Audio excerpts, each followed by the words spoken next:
Grabe nga ang ginawa nitong si Rui Hachimura dito sa Toronto Raptors. Kaso nga lang mga idol, may hindi magandang balita para kay LeBron James kahit nanalo pa ang LA Lakers. So ito nga nangyari kanina mga idol.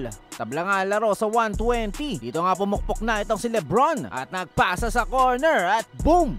Si Hachimura swak ang game-winning 3. Syempre Lakers win 123-120. Pero kahit nanalo na nga ang LA Lakers, ay tila hindi pa rin ito magandang balita para kay LeBron dahil natapos na nga ang 1,297 game streak ni LeBron na double-digit scoring. O dahil umiscore nga lang ito ng 8 points ngayong araw at ang huling score nga nito na hindi umabot sa 10 points ay noong 2007 pa. Pero habang bumabasag ng record si LeBron, nagwala naman itong si Austin Reeves kung saan umiscore nga ng 44 points, 10 assists. Grabe, buhat na buhat kay Austin.